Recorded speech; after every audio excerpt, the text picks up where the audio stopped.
Elle était de retour dans l'ancienne maison où ils habitaient avec Damilola. La maison était sombre, et elle pouvait entendre le son d'un enfant qui pleurait. En traversant la maison, elle vit Damilola assis dans un fauteuil roulant, seul dans un coin de la pièce. Damilola pleurait, et quand Adako a essayé de s'approcher d'elle, la pièce était remplie du son de deux bébés riant, leurs voix résonnant tout autour d'elle. Adako s'est réveillée en criant, trempée de sueur. Pendant ce temps, dans la nouvelle maison de Damilola, un jour elle entendit des adultes parler d'une histoire tragique qu'ils avaient vue aux informations. C'était à propos d'un couple qui avait maltraité leur enfant adopté et perdu leurs enfants dans des circonstances mystérieuses. Elle se demanda à propos d'Adaku et Emeka et se souvint à quel point ils l'avaient maltraité. La vie d'Adaku et d'Emeka continua de se détériorer, et Adaku commença à se retirer de tout le monde, même d'Emeka. Elle passait la plupart de ses journées enfermée dans sa chambre, tourmentée par des visions et des voix auxquelles elle ne pouvait échapper. Emeka, incapable de faire face aux montagnes de stress, a commencé à boire excessivement. Leur mariage autrefois heureux n'était désormais qu'un lointain souvenir, remplacé par le chagrin et le regret.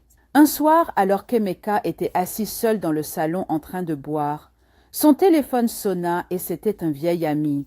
Il avait entendu parler de leurs problèmes et voulait donner quelques conseils. « Emeka, dit-il, je sais que tu as des difficultés, mais tu dois faire quelque chose pour arranger les choses. Tu ne peux pas continuer à fuir ton passé. Tu dois retrouver Damilola et lui présenter tes excuses.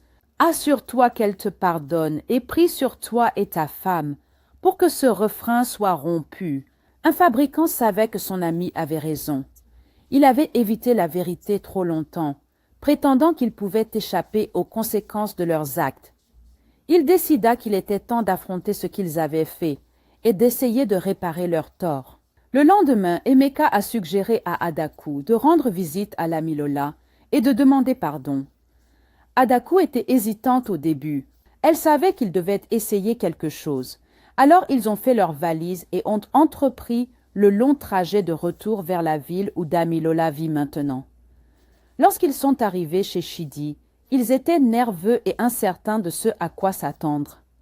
Madame Chidi a ouvert la porte, surprise de les voir. Un créateur a expliqué qu'ils étaient venus s'excuser auprès de Damilola et espéraient arranger les choses. Madame Chidi les regarda un long moment, puis hocha la tête. Damilola est une fille forte, mais elle a traversé beaucoup de choses. Vous lui en avez fait subir tellement, mais je la laisserai décider